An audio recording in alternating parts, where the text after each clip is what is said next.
How to be everywhere. Hello, it is Tuesday. It's me, it's John. It's Marketing for Owners, the podcast.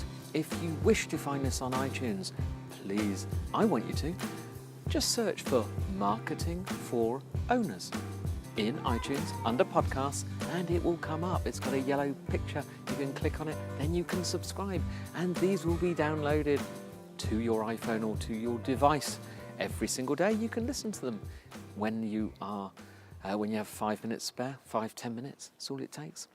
The Wednesday edition, which means tomorrow, is our expert interview series. That tends to be 30 to 40 minutes. Tomorrow is Steve Chu, fantastic e-commerce guy, brilliant, really successful, and he's someone you want to listen to because he started a business from scratch with his wife, made a load of money, and wrote exactly how he does it. Been doing it for years, very popular. Anyway, what was I saying? Oh yeah, how to be everywhere. So what's all that about, John? I'll tell you.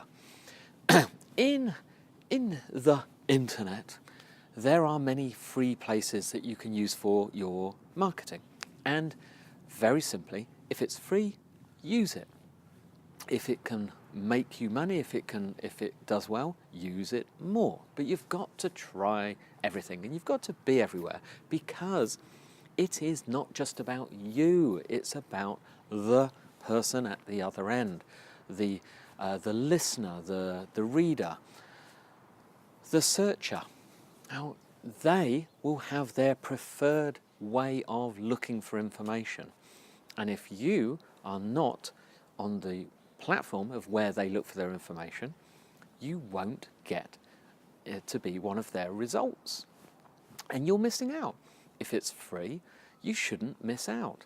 Now, in my marketing system, I talk about the 7 Ps, and they start with presence. You need a presence, which is your website, and your website is your hub for everything, okay? Please do not use social media as your hub for everything.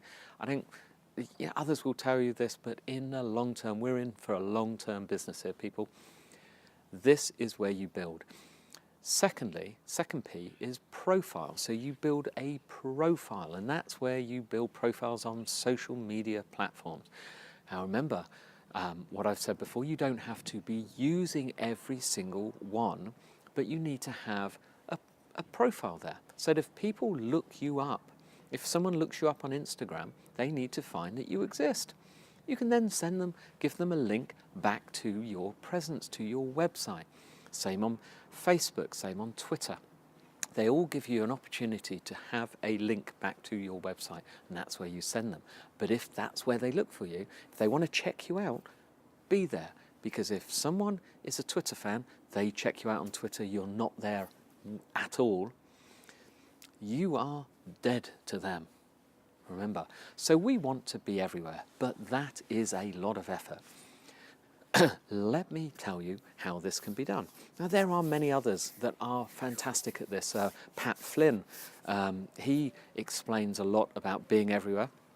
He is everywhere. In fact, if he goes to a conference, he wears a little, I believe it's a red backpack, a little rucksack on his back that says, "I'm Pat, say hello." And everyone knows who Pat is anyway. And if you don't, look up Pat Flynn, fantastic guy. But he's everywhere on social media as well. Another one who's great is a guy called Jay Baer. Baer is spelled B-A-E-R. He also is a fabulous, extremely professional user of social media and a true thought leader, really good guy to follow. Is convinceandconvert.com if you're looking for him. By the way, Pat Flynn is at smartpassiveincome.com if you're looking for him. They're 2 good examples. But what we do here is similar to Jay Baer's system, where we repurpose. Another good user is Chalene Johnson.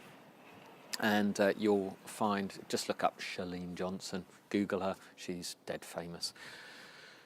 So what we do here, for example, is I am recording a podcast. This is an iPhone. This is just my iPhone sitting on top of the tripod in my garden in England. You can hear people in the background. We don't edit them out because they're out on the street because it's a school holiday. It's the Easter holidays. Kids are off school here for a couple of weeks. And nowadays, they don't build houses with proper gardens anymore. They don't waste the money. In England, we don't have any space, by the way. So grass would cost a lot of money. They'd rather build another house on it and give you a tiny little postage stamp garden so kids play out in the street. It's okay, it's safe around here because it's a cul-de-sac. There's not much traffic. But it make a heck of a noise in the day. What am I talking about? Oh yeah, being everywhere. So I record the podcast as a video. Now this video will be uploaded to YouTube as is. It will be edited slightly. There won't be. It will be edited to just cut off the beginning and cut off the end, so it works. There won't be any other type of edit. I don't do a second take, so if I fluff or mess up or forget my lines, or if I sneeze or blow my nose, it will be in here. If I'm out and about, if it needs, say for instance, if my eyes are watering like it is now, and I have to do that, can we edit that out? Yeah? Now you think I'm talking to a whole team. There's actually nobody here. It's just me. Won't get edited out. There's nothing. It will go up to YouTube as is. It will just have an end put on it because you want to know how to follow me, etc. And it have some tags added to YouTube. No big deal. We're not brilliant at YouTube, by the way. Yeah, tell me about it. That will then be reused. So remember, we've got video up to YouTube.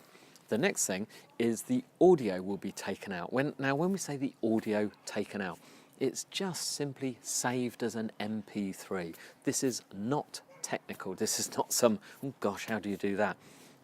So a video tends to be an MP4 or a .mov or whatever file. It's just saved as an MP3, which is just the audio. If you've got a Mac, there's ways of doing it. But if you're not sure, Google, remember that fantastic company called Google, that little search box? Just go to Google and put in how to convert a video to an MP3, and for free. And there'll be a million answers as to how to do it, to show you how to do it. So then that is an audio file. That gets uploaded to iTunes.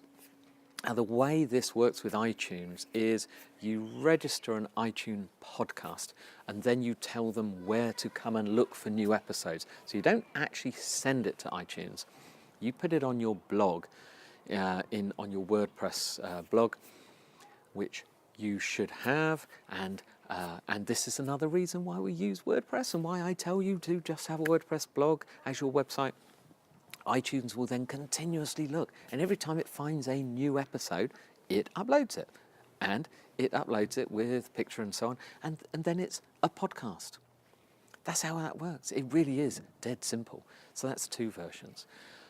This is then sent, the MP3 or the video is sent to a transcriber. You can go to fiverr.com, fiverr.com, and you'll find people who will transcribe up to 10 or 15 minutes for $5. It's great. When it comes back, and by the way, ours generally do this within 24 hours. They do it within a couple of hours. Fantastic service. It comes back, and then you just need to quickly go through, because when you speak like this, ad-libbing, your speech is not brilliant. Tell me about it. So you just need to edit it so it looks like a professionally written article, but it'll be the same words. That becomes a blog post. You put that up. So remember, we've got YouTube, we've got podcast, we've now got a blog post.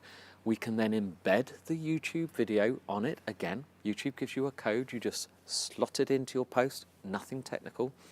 So now you've got it there.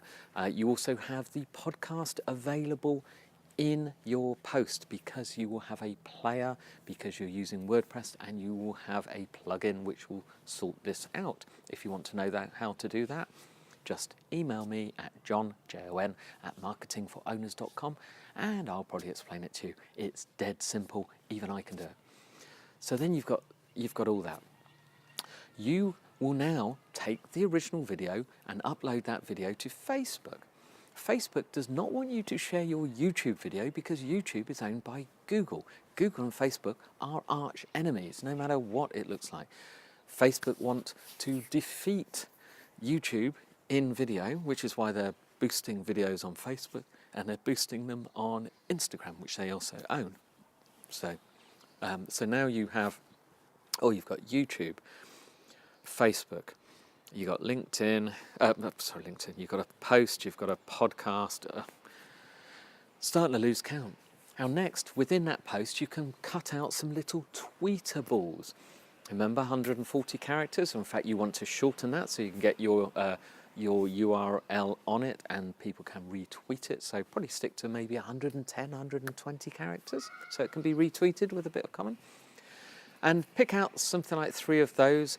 Use a free service like Click to Tweet, and there's an automated way of doing that. And these can be used. You can then use an image from it. You can create tweets. You can create tweets with images, tweets with just text. You can then do the same on Facebook. You can then share this on LinkedIn, and you can write a little summary of what it is and link to the post. You can then do exactly the same on Google+. Now, how about creating a square image with a mention of the URL of the post or the headline, and putting that on Instagram? You can also go on, bless its cotton socks, on Snapchat. And now don't get me started with Snapchat, it's up and coming, just take my word for it. I'm not brilliant, I don't even know how to use it properly, but people are. You can figure it out, you might have a kid who'll tell you. You can do all that, then you can put it on, put a bigger image on Pinterest. And then, by the way, how about you mention people in the post? So I've mentioned Jay Baer, I've mentioned Snapchat, I've mentioned LinkedIn, I've mentioned Pat Flynn. Why don't I, in the post, link to their Twitter profile when I mention their name, link to their Twitter profile? If they're professional, they will pick that up. They'll be monitoring mentions of them. They will pick that up, or their staff will pick it up, and they may tweet that or retweet it or come in and say, thanks, John, thanks for mentioning it, and mention it to their people. This is what happens. So when I share this on LinkedIn, I will say, we discussed Jay Baer and Pat Flynn, and link to their LinkedIn profiles, and the same on Google+, and the same on Facebook. Now you see how it starts to get everywhere and they share. And that's how it works. Easy. You will be everywhere from one single video that took you 10 minutes, 12 minutes. Sorry, I'm running over. Okay, it's Tuesday. Tuesday Toolbox tip. Today, dead simple, Google Trends. Free, another Google tool. Just go to google.com/trends, I think. Or by the way, if I mention anything like this, just Google it. Look up Google and just enter Google Trends. Google knows what you're looking for. It will find it for you. Look at Google Trends. Look at your business, your industry, anything else, competitor industries, things you're thinking of doing, and see what happens. See the magic. Just go and do it. I won't tell you any more than that. It's fabulous. Tomorrow, remember, Steve Chu, fantastic interview, loved it.